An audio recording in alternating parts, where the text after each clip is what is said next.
వి gold trusted gold buyers మీరు తాకట్టు పెట్టిన బంగారాన్ని విడిపించి ఈ రోజు ఉన్న మార్కెట్ ధరకు కొనబడను.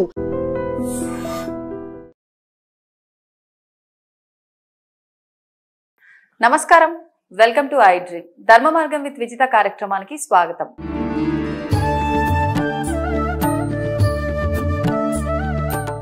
నమస్కారం గురుగారు. ఓం శ్రీ మహాగణాధిపతయే నమః. గురుగారు, ఎన్నోసార్లు మాట్లాడుంటాం ఈ టాపిక్ గురించి, కానీ మళ్ళీ అదే అడుగుతున్నాను. ఎందుకు అడుగుతున్నానంటే ఈ మధ్య కాలంలో రకరకాలుగా సోషల్ మీడియా వచ్చిన తర్వాత రకరకాలుగా వీడియోస్ చూడటం వల్ల మళ్ళీ ఒక క్వశ్చన్ మార్క్ గానే ఉండిపోతుంది, ఒక సందేహంగా. అందుకని అడుగుతున్నా. అసలు టాపిక్ ఏంటంటే నిత్య దీపారాధన. ఖచ్చితంగా ప్రతి నిత్యం ప్రతి ఇంట్లో కూడా నిత్య దీపారాధన అనేది జరుగుతూనే ఉండాలి అని చెప్పి అంటారు. అసలు ఎందుకు, ఎలా చెయ్యాలి ఆ దీపారాధన? ఎందుకు అనే దానికి ముందు తెలుసుకుందాం. కడుపే కైలాసం ఇల్లే వైకుంఠం అంటాం.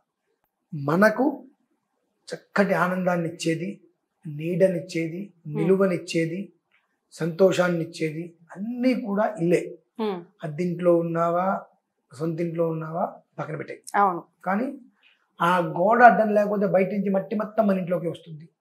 ఆ గోడ అడ్డంటే ఏది రాదుగా. సో ఆ గోడే మనకు ఇల్లు. సో ఆ ఇంట్లో బయట ఎంత వర్షం వచ్చిన లోపల హాయిగా ఉంటుంది. ఆ ఇల్లు మనల్ని కాపాడుతుంది అంటే సాక్షాత్తు త్రిమూర్తులు ముగ్గురు అక్కడ ఉన్నట్టే.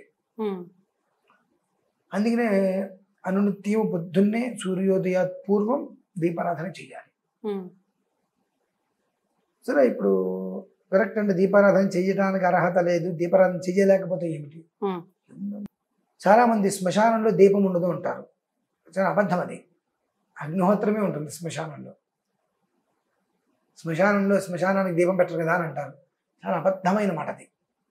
శ్మశానంలో సాక్షాత్తు అగ్నిహోత్రమే ఉంటుంది. దీపంతో సంబంధం ఉంది అక్కడ. అయినా ఇంటిని శ్మశానంతో ఎందుకు పోల్చాలి? చెప్తున్నాను. ఎప్పుడైతే అసలు ఇంటిని శ్మశానంతో పోల్చకూడదండి. శ్మశానం గొప్పది ఇంటికన్నా. ఎందుకని? ఇంటికన్నా శ్మశానం చాలా గొప్పది. శివుడు ఉంటాడు. మన ఆఖరి మధ్యలో ఏది చెప్పండి? ఆఖరి మధ్యలో ఏది? అదే కదా. నువ్వు ఎంత బంగళా కట్టుకున్నా ఏం చేసినా చివరికి నువ్వు వెళ్ళేది అక్కడికే కదా.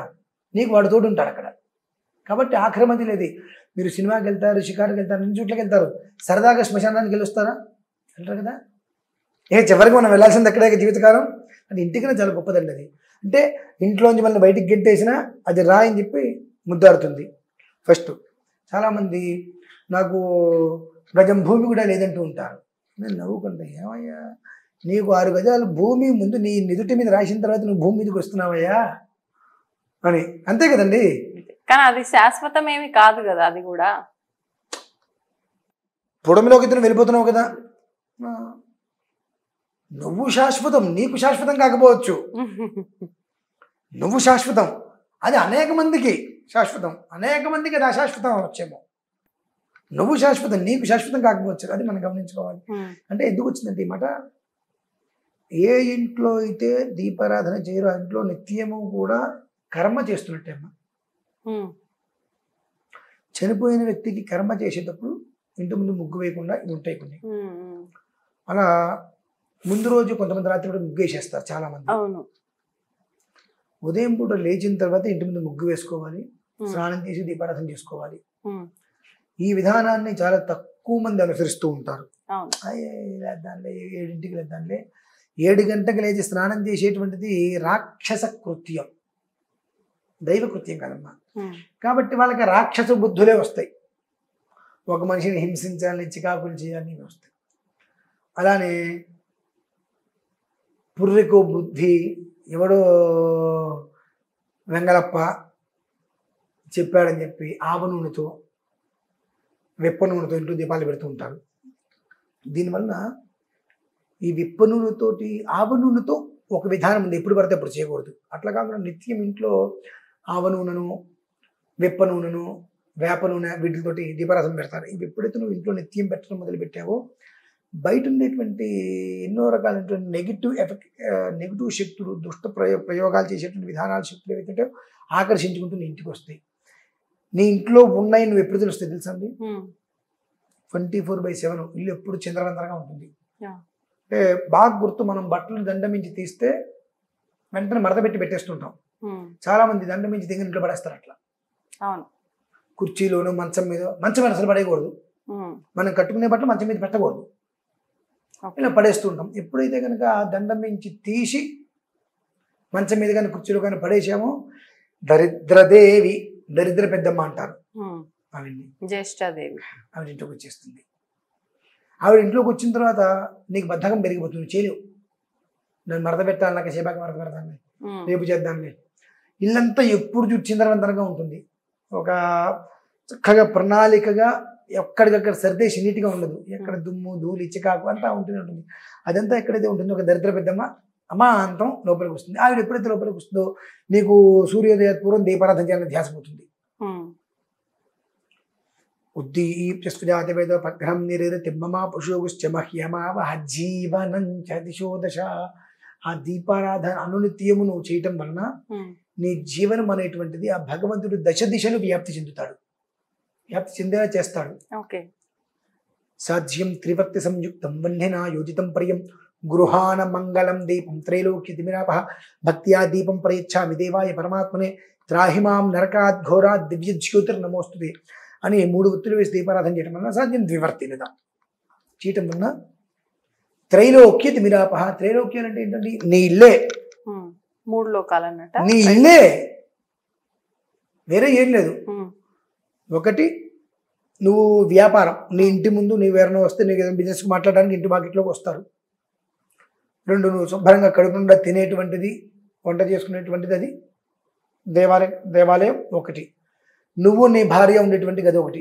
త్రైలు 3 లోకాలు. ఈ 3 సవ్యంగా ఉన్నప్పుడు నీ కుటుంబం ఎప్పుడు సవ్యంగానే ఉంటుంది. ఆ 3టికి కూడా బ్రహ్మ విష్ణు మహేశ్వరులు ఆరాధ్యులు 3 ప్రదేశాలకి. కనుక ఆ దీపారాధన వలన ఎప్పుడు కూడా సాధ్యం. 2 ఇందులో మళ్ళీ మరొక అర్థం కూడా ఉంది. ఈ కారణం చేత మొత్తం ఎప్పుడు కూడా ఇల్లు సుఖ సంతోషాలతో ఉంటుంది. ఆ అగరబత్తి ధూపం వెలిగించడం వలన నువ్వు ఎప్పుడైతే కనుక సూర్యోదయ పూర్వం చేయవలసింది నువ్వు వదిలేసి సూర్యోదయం తర్వాత 7 గంటలకు 8 గంటలకు నువ్వు దీపారాధన చేసే పరిస్థితిలో రాక్షస ఆరాధన, రాక్షస కృత్యాలు, తద్వారా ఇంట్లోకి దరిద్రదేవి ప్రవేశించడం, ప్రతి ఒక్కటి ఇలా చక్కగా వెళ్తుండేటువంటిది కాస్త ఇలా ఇలా ఇలా ఇలా ఇలా ఇలా మూసుకుపోతుంది. మూసుకుపోయేంత వరకు మనకు తెలియకపోవడం, ఆ తర్వాత బయటికి రావడానికి బాధపడటం, ఎవరిని ఏదైనా చెప్పిన అర్థం చేసుకోలేకపోవటం, నువ్వు చెప్పావులే అంటాం. దరిద్రదేవి ఏం చేస్తూ ఉంటుంది, చక్కగా ఇంట్లో కూర్చొని ఇళ్ళవేళ్ళ జుట్టు పోసుకొని వికారంగా మాట్లాడుతూ, వికారంగా ఉంటూ, స్నానం చేయకుండా, రకరకాలుగా ఉంటూ, అందంగా లేకుండా, ఇష్టం వచ్చేట్టుగా ఉంటూ, జుట్టు దూకోకుండా రకరకాలుగా ఏదైతే కనుక ఛందోబద్ధం కాని ఉందో అవన్నీ జరుగుతున్నప్పుడు అక్కడ దరిద్రదేవి తిష్ట వేస్తుంది. అప్పటి వరకు నీ ఇంట్లో కొద్ది గొప్ప ఉండేటువంటి చక్కటి యోగం కూడా కుటుంబం నుంచి వెళ్ళిపోయి ఆ దంపతుల మధ్య చిచ్చు బట్టి కుటుంబం విచ్ఛిన్నానికి దారితీస్తుంది. అది కాకుండా ఉంటూ ఎప్పుడు స్థిరంగా లక్ష్మీదేవి ఇంటూ ఉండి సుఖంగా ఉండాలి అంటే ఆవు నెయ్యి లేదా నువ్వుల నుండి సూర్యోదయ పూర్వం దీపారాధన చేసుకుని ఆచమ్య కేశవాయ స్వాహ నారాయణ స్వాహ అంటే రిపీట్ ఇంట్లో అన్ని ఏర్పాటు చేసుకుని ఆచమ్య కేశవాయ స్వాహ నారాయణ స్వాహ మాధవాయ స్వాహ అని చెప్పి 3 సార్లు ఆచమనం చేసి దీపారాధన చేసుకో.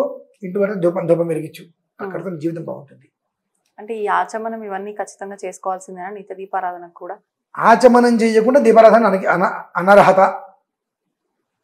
ఆచమనం అంటే ఏం లేదమ్మా, కేశవాయ స్వాహ నారాయణ స్వాహ మాధవాయ స్వాహ 3 సార్లు చేతులు నీళ్ళు పోసుకోవడం వలన అమృతం ఉంటుంది. పొద్దున్నే గ్లాసు మంచిని తాగడం కాదు, ఆ 3 సార్లు చేతులు పోసుకోవడం వలన ఆ స్వామివారి యొక్క తీర్థం మంత్రోదకం లోపలికి వెళ్ళి శరీరాన్ని ఉత్తేజపరుస్తుంది.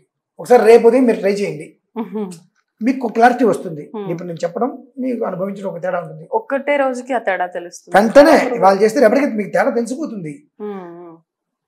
ఎండలు ఇంట్లోకి వచ్చారు, ఏసీలోకి రంగన తేడా తెలుస్తుంది తెలీదా? వెంటనే తెలిసిపోతుంది. ఆ తర్వాత వాళ్ళే మానరు చేసుకుంటూ వస్తారు. ఇప్పుడు నిత్య దీపారాధనకు కూడా ఖచ్చితంగా అంటే పువ్వులు, నైవేద్యం ఇవన్నీ. దీపం దేవతేనమ్మా, దీపం వేరేదేం కాదు. దీపం దేవత కాబట్టి దీపారాధన వెలిగించింది 2 అక్షతలు వేయాలి, 2 పుష్పాలు వేయాలి, ఖర్జూర పండు పంచదార ఏదో నివేదన ఉండి తీరవలసిందే. ఏది ఖచ్చితంగా దీపారాధన వెలిగింది. జ్యోతిష్పతి త్వా సాధయామి జ్యోతిష్కృతం త్వా సాధయామి. ఆ భగవంతుని జ్యోతి రూపంలో మనం చూసుకోవడం. ఆయన ఎట్లాగో రోజు మనకు కనిపించాడు కాబట్టి ఆ జ్యోతి వెలుతురులో దీపారాధన చేసి ఆ దీపం వెలుతురులో భగవంతుని చూసుకోవడం మనం. అది కాబట్టి ఆ విధానాన్ని అనుసరించడం శ్రేయస్కరం. ధన్యవాదాలు గురుగారు. దీన్ని తవ్వండి, తవ్వుతున్న శివలింగం. సరే దాన్ని అట్లా కప్పేసేయండి, చూపించదండి. Krishna is there. మూర్తి పూజ కాదు, సాక్షాత్ బ్రజేంద్ర నందన భగవాన్ ఉన్నారు మూర్తిలో. ఏమీ ఆశించకుండా ఆరాధించే వాళ్ళు కూడా ఉన్నారా ప్రభుజీ? నిజమైన భక్తి అంటే మనకు తెలియదు కాబట్టి